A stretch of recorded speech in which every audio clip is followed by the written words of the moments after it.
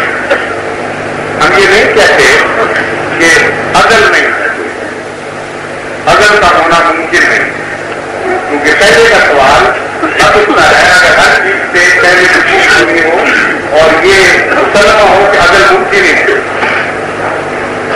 عدل سے زیادہ یقینی کوئی چیز نہیں۔ جو موجودات ہیں یہ موجودات عدل سے ہیں یا کوئی اور ہستی عدل سے ہے جس نے ان کو پیدا کیا ہے، ان دو مفروضوں سے باہر عقل نکل ہی نہیں سکتی۔ جتنا مادہ ہمیں نظر آتا ہے اس چکر میں یا تو اسے لازماً عدل سے ماننا پڑے گا، یعنی اس سے پہلے کچھ نہیں، اور یا یہ ماننا پڑے گا کہ کوئی اور ہستی ہے جس نے اس کو پیدا کیا ہے، وہ عدل سے ہے، کیونکہ عدل تو سب سے بڑی حقیقت ہے جس سے انکار ہو نہیں سکتا۔ عدل اور عبد یہ دو چیزیں ہیں جو لازمی ہیں، منطق ان سے باہر نکل ہی نہیں سکتی کبھی۔ بس اکثر یہ چیز ہے کہ یہ مادہ کس شکل میں نظر آتا ہے، یہ کائنات کی صورت میں نظر آتی ہے، کیا یہ عدل سے ہو سکتی ہے؟ جب اس بات پر ہم غور کرتے ہیں تو ایک بات یہ معلوم ہوتی ہے کہ جو چیز منظم اور مرتب ہو وہ عدل سے نہیں ہو سکتی، کیونکہ منظم اور مرتب ہونا کسی اور کا ہاتھ رکھتا ہے۔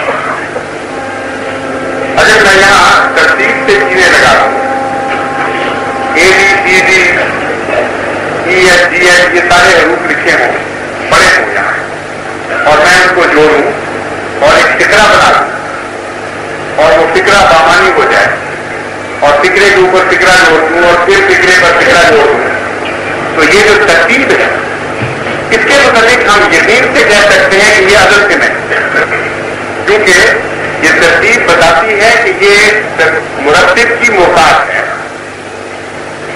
اس لیے عدل سے ہونا تو کوئی قابل فکر بات ہی نہیں ہے، اس میں توجہ کی کوئی ضرورت نہیں، پریشانی کی ضرورت نہیں، صرف یہ دیکھنا ہے کہ جو چیز ہمارے سامنے میں ہے وہ اس شکل میں عدل سے ہو سکتی ہے یا نہیں۔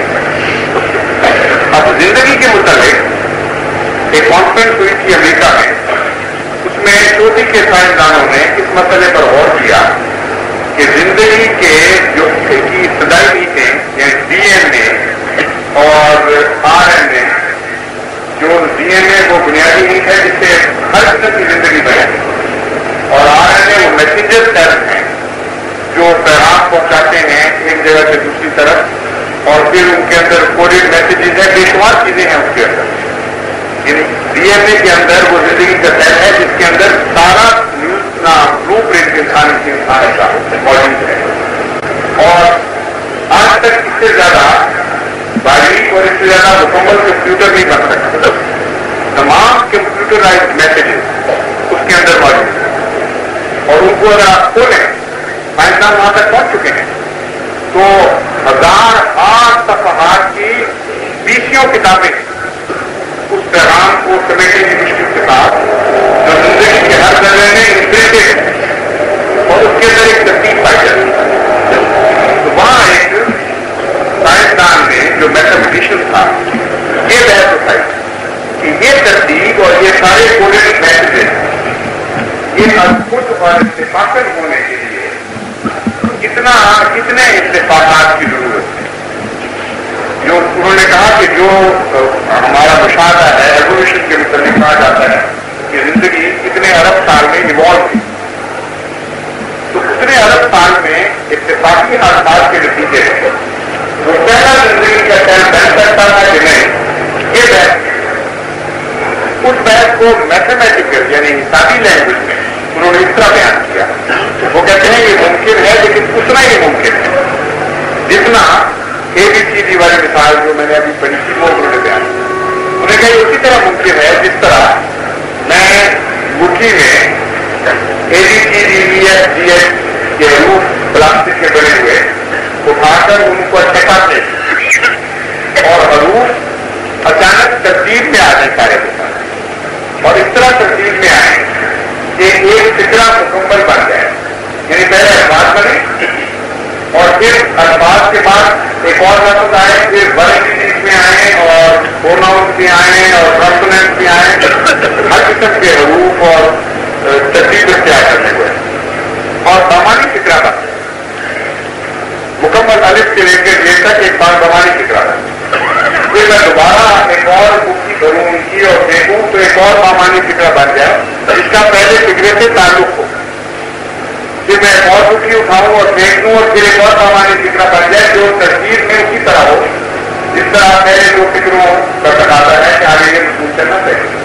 وہ کہتے ہیں کہ میں کرتا چلا جاؤں یہاں تک کہ ایک پوری بامانی کتاب بن جائے جس میں نہایت ادب مضمون ہو سائنس کی، اور پھر کتابوں کو کتابیں بدل جائیں اور ہزارواں کتابیں اسی طرح ترتیب پا جائیں۔ وہ کہتے ہیں اتفاقاً جتنا یہ ممکن ہے اتنا ہی اتفاقاً یہ ممکن ہے کہ زندگی کا وہ ذرہ جو یہ ترتیب پا چکے ہیں یہ اتفاقاً پیدا ہو۔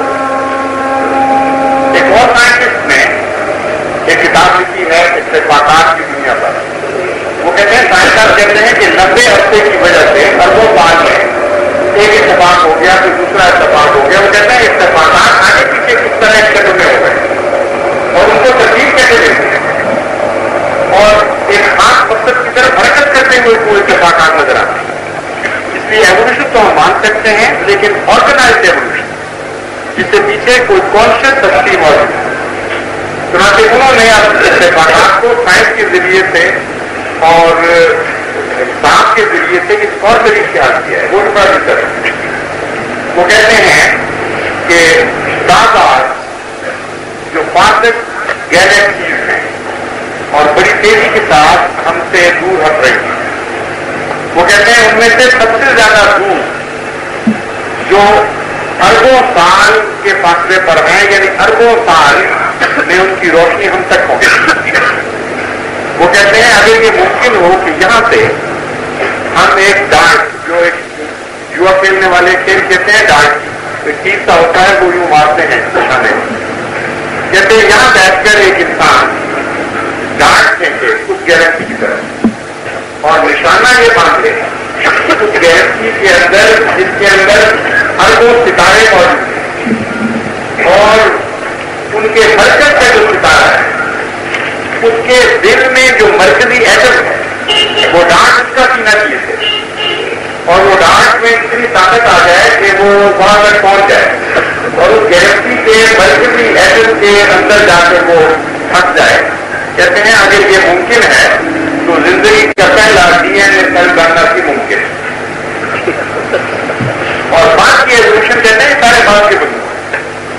تو اب سائنسدان اور میتھمیٹیشین سائنسی زبان میں یہ ثابت بہرحال کر رہے ہیں کہ یہ منظم اور مرتب دنیا جو ہمیں نظر آ رہی ہے یہ اپنی خالقات میں یہ بہرحال ہمیشہ سے، اور دوسرے فزکس سائنسدان ہمیں یہ بتا رہے ہیں کہ یہ جو خیال تھا کہ ہمیشہ سے اسی طرح کائنات چلی آ رہی ہے غلط ثابت ہو گیا۔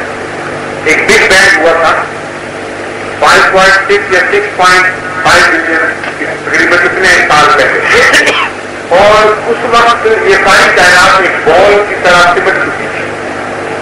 تمام کائنات ان جو بلین ایئر دور گیلیکسیز میں شامل تھی اور وہ بال کل ادب ہو چکا تھا، اس میں تمام صفات غائب ہوئی اور صرف انرجی کا ایک بنا ہوا بال تھا قانون جس میں کوئی فزکس کا قانون جاری نہیں، یعنی ادب وہ پھٹا ہے اس وقت، اور آج تک اس کی آواز موجود ہے اس کائنات میں دماغے میں۔ اور یہ جو 5 کیلوین گرمی ہے ریڈیشن کی، یہ سائنسدان کہتے ہیں موجود ہر جگہ کائنات ہر تمام میں ہر جگہ، یہ کہتے ہیں اس کی دماغے کی بچی ہوئی انرجی ہے جو آج تک موجود ہے۔ تو کہتے ہیں اس سے پہلے تو ہم آگے جاتے ہی نہیں، وہاں سے اسٹارٹ ہوا اس کائنات کی مرتب شکل کا ہمیشہ سے پایا جانا یہ تو مسلمہ ہے کہ نہیں ہو سکتا، لیکن اگر سے نجات کی بھی نہیں۔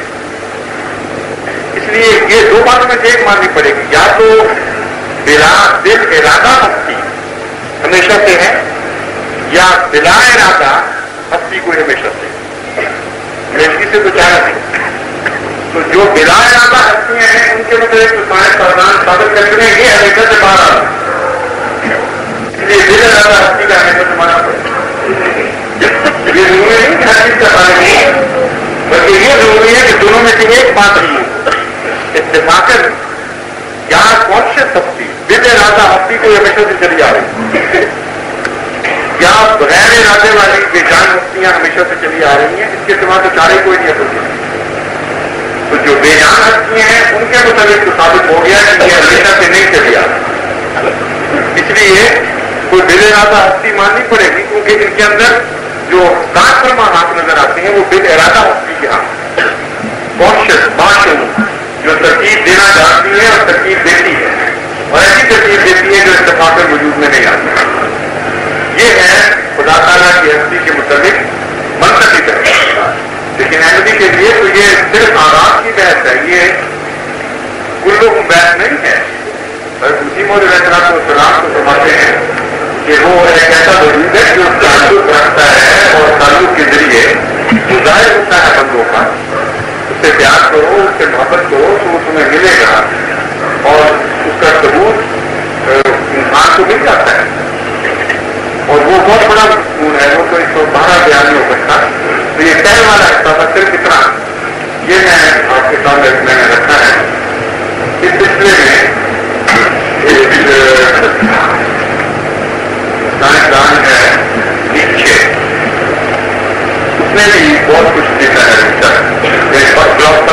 فلسفی، اور وہ پہلا فلسفی ہے جس میں میتھمیٹکس یعنی حساب کی روح سے خدا تعالیٰ کی ہستی کو جو گفتگو کی ہے، اس کو بھی اگر اس کی کرنے لگتے ہوں یا ریلی کرنے لگتے ہیں تو دلچسپی لوگ رکھنے والے لوگ پڑے ہوئے بڑا دلچسپ گفتگو دکھتا ہے. اس پر یہ ٹچ فلسفی ہے جس کی میں بات کر رہا ہوں. جی ہاں، جس کے گھر میں میں ٹچ کی بات کر رہا ہوں، جس کا آئنسٹائن نے ذکر کیا ہے. آپ کو یاد ہوگا نا؟ نہیں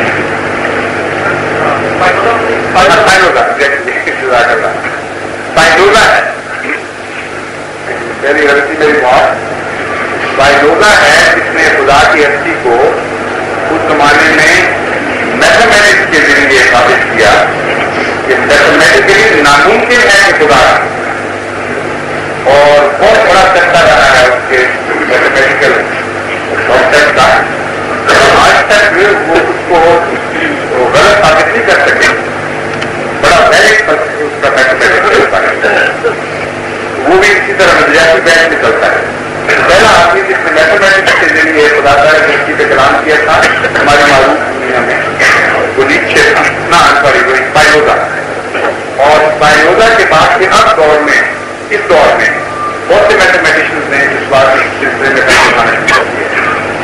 مجھے یہ بڑا افسوس ہے، بات میں نے کہا ہے جن کا مضمون ہے ان کو اپنے مضمون پر قبول ہوتا ہے. وہ جہاں اس قسم کے ذکر پڑھیں تو پہلے مضمون دیں الفجر میں، ریویو آف ریلیجن میں، تاکہ وہ ان کو اپنی زبان آتی ہے، اپنے مضمون کی زبان آتی ہے، اور وہ زبان ان کے مضمون والوں کو قابل قبول ہو. ہماری جو لینے کی زبان ہے وہ ایک ہمارے اسلام میں بات نہیں کر رہا، یہ سمجھا ہے. لیکن ایسی سائنٹسٹ جب بات کرے گا تو اپنی زبان میں بات کرے گا، اس کو پتا ہوگا میں کیا کہہ رہا ہوں. اور دوسرا عزت سے اس کی بات کرے گا. غلام احمد صاحب قادیانی کو کیا سمجھتے ہیں؟ وضاحت کیجیے واضح بات. یہ سمجھتے ہیں ڈرتا ہوا ہے، کیوں نہیں ڈرتا؟ میں حضرت مرزا غلام احمد صاحب قادیانی کو امام مہدی سمجھتا ہوں، مسیح موعود سمجھتا ہوں، امتی نبی سمجھتا ہوں. حضرت محمد مصطفیٰ صلی اللہ علیہ وسلم نے جس کا وعدہ کیا تھا کہ وہ آئے گا، میں وہی سمجھتا ہوں. اور ایک ذرہ بھی اس سے زیادہ نہیں سمجھتا جو حضرت محمد مصطفیٰ صلی اللہ علیہ وسلم کے ذہن میں تھا، اور ایک ذرہ بھی اس سے کم نہیں سمجھتا. کلیتاً حضور صلی اللہ علیہ وسلم کی پیشگوئی کے مطابق سمجھتا ہوں. اور میرا عقیدہ بھی آپ کے علماء کے عقیدے کے مطابق یہ ہے کہ امام مہدی کا ممکن کافی ہو جائے. اس لیے حضرت مسیح موعود علیہ السلام کے انتظار میں جلدی نہ کریں، خدا کا خوف کریں، کیونکہ یہی وہ امام مہدی ہیں جنہوں نے آنا. قرآن کے مطابق آپ کا نظریہ یہ نظریہ ہے، نظریہ کا ایمان ہے کہ وہ باقی نبیوں کی طرف پہنچ ہو چکے ہیں اور آپ کے آنے سے مراد آپ کے مسیح کا چنانچہ وہ مسیح حضرت مسیح موعود علیہ السلام کی صورت میں ظاہر ہو چکے ہیں اور خواتین کے سر کے بعد پردہ کے حکم میں آتے ہیں کہ نہیں، بینا میں خیال کیا کریں آپ، اس کے عام میں باتیں ہوتی ہیں جو سمجھ لینی چاہیے۔ قرآن کریم نے جو بیان کر دیا ہے کہ اپنے حسن کو زینت کے اظہار کے بارے میں اس طرح نہ ظاہر کیا کرو کہ کسی کے دل میں، جس کے دل میں مرض ہو اس کو مصیبت پڑ جائے۔ یہ ہم کافی ہے، اس کی روح کو محفوظ رکھیں آپ کو اس حد تک بڑھا لیتی ہیں کہ دیکھنے سے خوف تاری ہو جاتا ہے، قریب نہ رہتے ہیں۔ جیسے نماز میں وہ تمام نعمتیں اور برکتیں طلب کرنے کا حکم ہے جو حضرت ابراہیم اور ان کی آل پر نازل ہوئی، درست ہے۔ گزارش ہے کہ وہ نعمتیں کیا ہیں؟ وہ نعمتیں تو قرآن کریم میں بیان فرما دی ہیں، من النبیین والصدیقین والشہداء والصالحین وحسن اولئک۔ انعاموں کی فہرست قرآن کریم بیان کر رہا ہے کہ نبی، صدیق، شہید اور صالح، تو جو نعمتیں حضرت ابراہیم کو عطا ہوئی تھیں آپ کی امت کو یہی کی جا رہے ہیں، یہی ماننے کا وقت ہے اور ملتی ہے تو آپ نے ہمیں نہیں نقصی کو لینے دیتی۔ جیسے حضرت امام المہدی کے ممکن کے متعلق علماء نے خارج اسلام کا فتویٰ دیا ہے اور یہ درست ہے۔ بات یہ ہے کہ یہ جو بحث ہے خارج اسلام، یہ دو طرح سے ہے۔ ہمارا فتویٰ اس طرح شدید نہیں ہے جس طرح غیر ادبی علماء کا فتویٰ امام مالکی کے منکر کے متعلق ہے۔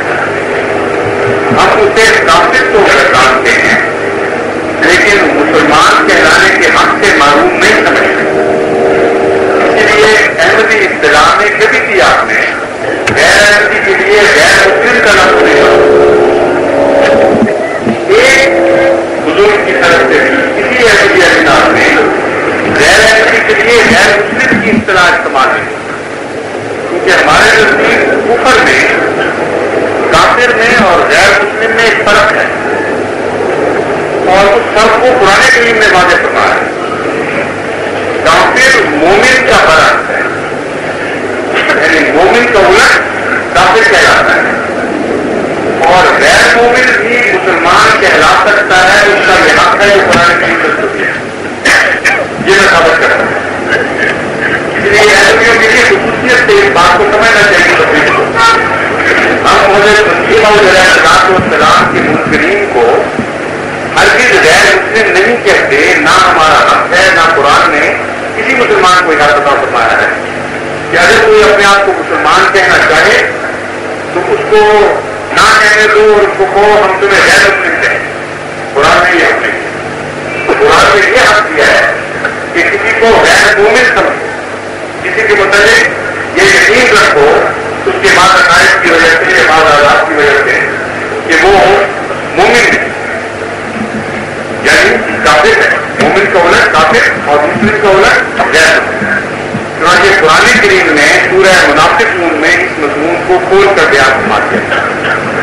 حضرت صلی اللہ علیہ وسلم کو مخاطب کر کے فرمایا کہ یہ ہے جو دعویٰ کرتے ہیں کہ ہم ایمان لے آئے، ان سے کہو کہ لم تؤمنوا، تم ایمان نہیں لے آئے، ولما يدخل الایمان فی قلوبکم، ایمان نے تو تمہارے دلوں میں جھانک کر بھی نہیں دیکھا، داخل ہی نہیں ہوا شروع سے، اندر گیا ہو ایمان تو ایمان لائے ہونا، یا اس کا کوئی سایہ بن جائے یا اس کا شعبہ مل جائے۔ فرماتا ہے اتنے سچے کافر ہیں کہ ایمان کا سایہ بھی دل پر نہیں پڑا، لیکن ان سے کہو محمد مصطفیٰ کو مخاطب کرنے کو مانا ہے، بولو اسلم، بے شک یہ اعلان کرو کہ ہم مسلمان ہیں، ہم تمہیں سے نہیں۔ مسلمان کہلانے کے حق سے کسی انسان کو دوسرے انسان کو معلوم کرنے کا حق نہیں دیتا پڑا۔ اس سے زیادہ پکا کسی کا کفر کیا ہو سکتا ہے کہ اللہ خبر دے رہا ہو اور محمد مصطفیٰ صلی اللہ علیہ وسلم کو خبر دے رہا ہو. اس سے زیادہ یقینی کو ممکن ہے. ہمیں تو یہ بھی پتا نہیں کہ کسی کے دل میں کیا ہے, ہم جان نہیں سکتے, لیکن خدا جانتا ہے. محمد کو خبر دے رہا کہتا ہے پکے کافر ایمان ہوتا ہی نہیں دل میں, لیکن فرمایا کہ تم ان کو کہو تم مومن نہیں ہو, ہم تمہیں کافر سمجھتے ہیں. لیکن اگر تم یہ کہنا چاہتے ہو تو ہم مسلمان ہیں تو اسلام کے ہاتھ سے ہم تمہیں معلوم نہیں جائے. اسلام مسلمان کہلانے جاتے ہیں. اردو اسلم نہ کہو کہ آپ مسلمان ہیں. بیٹا جو ہم اللہ تعالیٰ حضرت محمد مصطفیٰ صلی اللہ علیہ وسلم کو نہیں دیتا, ہم کون ہوتے ہیں کہ اپنے ہاتھ میں وہ حق لیں. جماعتیں بنیا نے کبھی بھی حضرت مسیح السلام کے منکرین کو غیر مسلم دیکھا, ہاں غیر مومن میں کافر کہتے ہیں, اور اس میں سارے علماء ہمارے ساتھ متفق ہیں. بلکہ وہ ایک جاتی کرتے ہیں کہ وہ غیر مسلم بھی کہہ دیتے ہیں جس کا ان کو حق نہیں. وہ ہماری کہتے ہیں باپ کے مرنے کے بعد جہاز میں لڑکیوں کا احسان فرض ہے, کیا اس جمع شدہ سرمایہ سے شامل ہے؟ معلوم ہوتا ہے کسی کے پاس جمع شدہ سرمایہ ہے وہ چھوڑنا نہیں چاہتا. درکار میں ہر چیز شامل, سوئی کھانا بھی شامل ہے. وہ الگ بات ہے کہ اس کے آم کی روح سے آپ نظر انداز کر دیں اور ایک پانی غیر تحریری سمجھوتا ہو کہ کوئی فرق نہیں پڑتا. بات کہتے ہیں چلو ماں کی چیزیں بچیاں لے جائیں جو رکھیں, وہ ایک اور بات ہے. جہاں تک حقوق کا تعلق ہے ہر چیز شامل ہے. شاید سوال کرتے ہیں کہ اسلامی نظام حکومت کے متعلق ہم کہتے ہیں کہ یہ نظام ہے اور کامل ہے, اور اس کے باوجود ہم یہ بھی دیکھتے ہیں کہ 100 سال سے بھی زیادہ یہ نظام رائج نہیں رہا. اتنا اہم نظام کیوں رائج نہیں ہوا؟ اس لیے رائج نہیں ہوا کہ اس نظام کے رائج ہونے کے لیے خدا نے ایک شرط مقرر کر دی تھی کہ لا اکراہ فی الدین, جبرن نہیں جاتا جس کو میں جاری کروں. اسلام کامل دین کے طور پر آ چکا ہے, لیکن تمہیں کھلا اختیار ہے, من شاہ پر یوم و من شاہ پر یکفر. اگر تم نہیں چاہتے اس نظام کو نافذ کرنا تو زبردستی خدا کے فرشتے نافذ نہیں کریں گے. اگر 100 سال, اگر یہ بات مانی جائے کہ 100 سال نافذ رہا, 100 سال خلافت نافذ رہی ہے, لیکن دیگر اسلامی نظام کی شاخیں تو بڑی تشدید کے ساتھ بہت لمبا عرصہ تک نافذ رہے ہیں. اس لیے ان کو خلافت کے ساتھ گڑبڑ نہیں کرنا چاہیے. مگر بہرحال اگر یہ مان لیا جائے اس کا جواب یہ ہوگا کہ لوگوں نے نہیں چاہا تو اللہ تعالیٰ نے زبردستی نہیں کی. لیکن یہ مفروضہ ایک غلط تصور پیش کرتا ہے باقی نظاموں کے مطابق. اس سے ایک غلط تصور یہ پیدا ہوتا ہے سوال سے کہ گویا اسلام کے سوا باقی سارے نظام دنیا میں نافذ ہیں. حالانکہ یہ سب سے بڑا جھوٹ یا غلط ہے. ڈیموکریسی کے علم بردار خود کہتے ہیں کہ ڈیموکریسی اگر نافذ ہو جائے تو اسے پالیسی کہا جائے, اور یہ ایک فرضی بات. ہم ڈیموکریسی کی طرف حرکت تو کر رہے ہیں, لیکن جسے حقیقت ڈیموکریسی کہا جاتا ہے وہ کہیں بھی دنیا میں نافذ ہے. تو پھر حقیقت نظام کے نافذ ہونے کا جہاں تک تعلق ہے, ڈیموکریسی بھی نافذ نہیں, اشتراکیت بھی نافذ نہیں. چینیوں سے پوچھیں, وہ کہتے ہیں روس میں اشتراکیت کا نام ہے نافذ نہیں ہے. ترکیوں سے پوچھیں, وہ کہتے ہیں چین میں اشتراکیت کا نام ہے نافذ نہیں. اور دونوں سے پوچھو کہ بتاؤ اشتراکیت اس وقت نافذ ہو چکی ہے, تو دونوں یہ جواب دیتے ہیں. ان میں عموماً جو ان کے علم ہے وہ ذکر کرتے تشریح کر دیتے ہیں. وہ کہتے ہیں ہم اشتراکیت کی طرف حرکت کر رہے ہیں. ابھی تک اس دیش تک ہم نہیں پہنچے کہ جہاں ہم کہہ سکیں کہ اشتراکیت کا نظام نافذ ہو گیا. تو سارے نظام پر بھی بس صاحب کو یہ تو تسلیم ہے نا کہ اسلامی نظام ایک ہی ہے دنیا میں جو کم سے کم 100 سال تک خدا رکھتا ہے. اس لحاظ سے بھی یہ فوقیت رکھتا ہے. یہ نظام اصل میں دلوں سے تعلق رکھتا ہے, ذہن سے تعلق رکھتا ہے. اس کے بغیر زبردستی نافذ ہو ہی نہیں سکتا. یہ جو آج باتیں کر رہے ہیں نا آپ کہ زبردستی کہیں نافذ ہو سکتا ہے, لیکن ذہن ہے. جب تک دلوں میں نافذ نہ ہو, جب تک ذہن میں نافذ نہ ہو, اسلامی نظام دنیا میں نافذ کیا تو اللہ سے تمام دنیا کے لیے رحمت تھے بڑے اعظم امریکہ آسٹریلیا اور ایک اور جگہ کا کیا تک جائے گا اپنی جنوبی افریقہ وغیرہ کا کہ وہاں اسلام نہیں پہنچا دنیا کی رحمت نہیں ہوئی. دراصل حقوق تو اس کا ہوتا ہے جو ریلیز کرتے ہیں. ان ساری جگہوں پر جو جھوٹ پھیلایا گیا پادریوں کی طرف سے اسلام کے خلاف اور اس سوسائٹی نے بغیر تحقیق کے جھوٹ کر دیا وہ وجہ ہے کہ جو رحمت ابھی یہاں نہیں پہنچ سکتی. لیکن یہ تو مقدس ہے کہ لازمی پہنچے وقت ہے جس کے اندر آہستہ آہستہ وہ یہ واقعہ رونما ہوا اور مستقبل میں دیکھتے ہیں کہ یہ واقعہ کہ رحمت ہر جگہ پہنچ جائے لیکن یہ روشنی ہر جگہ داخل ہو جائے. یہ امام مسیح کے زمانے میں صلی اللہ علیہ وسلم کے زمانے میں لمبا ہوگا قریب ٹوٹے کرتا ہے. رحمت کا یہ دوسرا دور اور یہ جب تکلیف کو پہنچے گا اس وقت ان شاء اللہ تعالیٰ یہ سارے بڑے اعظم اسلام ایک ساتھ اور اس کے لیے آپ کو ہمت کرنی چاہیے. ابھی تک ہم نے ساری کوششیں طرف نہیں کی. یہ تو میں بار بار آپ کو کہہ رہا ہوں کہ بہت زیادہ محنت اور جد و جہد اور بہت زیادہ دعاؤں کی ضرورت ہے. سارے ایسے اگر ایسے مبلغ بن جائیں دنیا میں تو حیرت یہ رکھتے رفتاری کے ساتھ یہ انقلاب ممالک ہو جائے گا.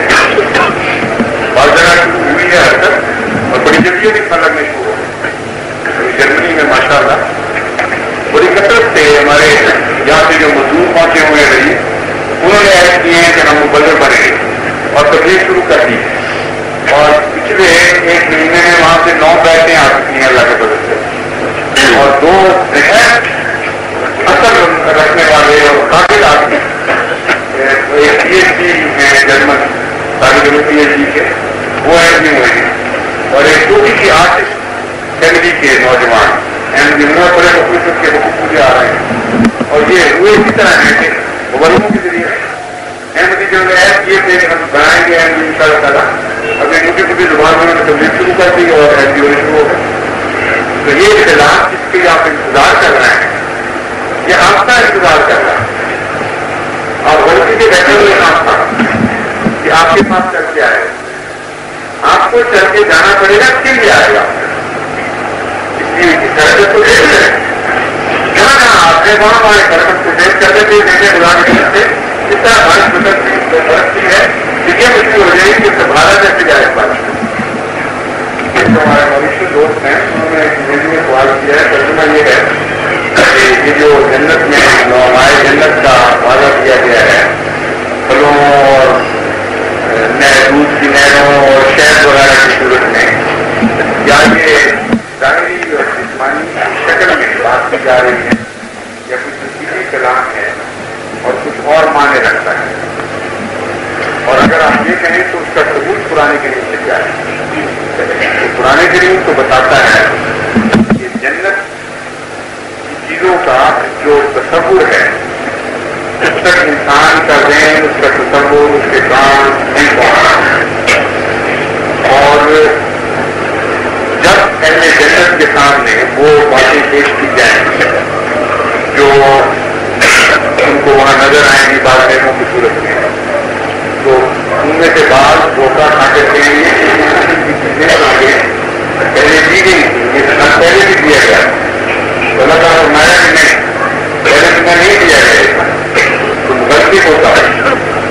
دوسری کی بہت چیزیں تھیں مگر یہ کھا تمہیں پہلے کبھی نہیں دی. حدیث نبویت سے بھی ثابت ہے کہ یعنی قرآن اور سنت سے خاص طور پر ثابت ہے کہ جنت کی نوحہ انسان نے نہ سنی نہ اس کی آنکھوں نے دیکھی. شہری کے بھی آپ نے دیکھا دوسری کے بھی دیکھا اور پھلنی کے بھی دیکھے برندے کے بھی دیکھے عیسائی کی بھی آپ نے دیکھی ہوئی. صاف پتہ چلا کہ تفصیلات ہیں ہمیں ہماری زبان میں سمجھانے کی کوشش کی جا رہی ہے. اصل چیز کیا ہے اس کا کوئی تصور کوئی انسان کر نہیں سکتا پڑھانے کے لیے. اس لیے ہمیں جو چیزیں پسندیدہ ہیں وہ بتایا گیا ہے کہ تمہیں جو چیزیں پسندیدہ ہیں وہ پسندیدہ چیزیں تمہاری ہوں. دوسری اللہ تعالیٰ سناتا ہے کہ وَلَهُمْ فِيهَا مَا تَشْتَهِي وَلَكُمْ فِيهَا مَا تَشْتَهِي أَنفُسُكُمْ وَلَكُمْ فِيهَا مَا تَدَّعُونَ. یہاں ماں کہہ کر مجبور رنگ میں ذکر کرنا. زیادہ سے زیادہ ہم تمہیں یہ سمجھا سکتے ہیں کہ جو بھی تمہاری خواہشوں کی امتحان ہے وہ تمہیں وہاں میسر آتا ہے. وَلَكُمْ فِيهَا مَا تَدَّعُونَ. جو کچھ تم ادعا کرتے ہو کہ یہ چیز ہمیں ملے یہ چیز ہو وہ سارے تمہیں چیزیں وہاں مل جائیں. کس شکل میں ہوں گی یہ بحث تفصیل کے ساتھ ہم نہیں جان سکتے. جو قرآن کریم فرماتا ہے تم نے نہیں دیکھی وہ تم نہیں جان سکتے. یہ وہ کیا چیز کو ہم جان نہیں سکتے. وہ چیز ہوتی ہے جس کا ہمیں شعور نہ ملا. مطلب ہمیں 5 حواس خمسہ ملے ہیں, 5 حواس ملے ہیں جن کو حواس خمسہ کہتے ہیں. ہم میں سے جو شخص ان میں سے ایک حواس کے بھی عالم ہو اس کو آپ لاکھ سمجھائیں وہ نہیں جان سکتے. مطلب ایک آدمی ایسا ہے اس کو بتائیں کہ رنگ یہ ہوتا ہے, آپ لاکھ تقریریں کریں اس کو نہیں سمجھ آئے گی کہ رنگ کیا ہوتا ہے. ایک آدمی نے وہ سفید سمجھانا شروع کیا تھا کسی کو بندے کو, اس نے کہا بگلا جیسا ہوتا ہے. پہلے اس نے کہا کھیر جیسا, اس نے کہا میٹھا, نہیں میٹھا نہیں یہ رنگ ہے. کیا چیز ہے؟ اس نے کہا رنگ جو بگلا جیسا جس کا چیز بنے گی. اس نے کہا چلو بگلا بتاؤ کیسا ہوتا ہے. اس نے بگلا سمجھایا اس کو یہ گردن اور اس طرح سکھانے. اس نے کہا یہ تو بڑی تیری کھیر ہے تصوری مادر کا بچارا انداز تو پہنچے ہی کوئی. کتنا محدود ہے انسان, کتنا بے بس اور بے اختیار ہے کہ سب کو معلوم ہے ذکر, اور جس کو خدا نے شروع نہیں دیا اس کو نہیں سمجھا سکتے. اسی طرح یہ کیڑے اور بگلے ہیں ہمارے لیے. قرآن کریم میں جو باتیں ہیں ہمیں سمجھانے کی لیے کوشش ہے, اور ساتھ تمہارا فرمان کیا ہے کہ یہ کوشش ہے تو کہیں تمہیں تھوڑا سا دلچسپی پیدا کرنے کی ضرورت ہے, لیکن تم نہیں سمجھ سکو. اس سے کیا ثابت ہو رہا ہے؟ اس سے ثابت ہو رہا ہے کہ اور شعور ملیں گے. ہمارے شعور سے سوا شعور عطا ہوں, اور وہ قرب الہی کے ایسے شعور ہیں جن سے صفات ہمیں لذیذ محسوس ہونے شروع ہو جائیں گے. صفات باری تعالیٰ جو اب ہم صرف روحانی طور پر ان کی لذت محسوس کرتے ہیں, کوئی ایسا شعور نہیں جو حواس خمسہ سے ہم لذت محسوس کر سکتے. وہ شعور, وہ صفات باری تعالیٰ جن کے لیے ہمیں خواص عطا نہیں ہوئے ان کے لیے خواص عطا ہو, اور وہ جنت ہے. بہرحال اس بحث سے ایک بات تو قطعی معلوم ہو گئی کہ اس کے حواس میں نہیں ملے, اس لیے نہیں سمجھتے. اور میں حواس چاہوں گی وہ کیا ہوں گے اللہ کے بچائے.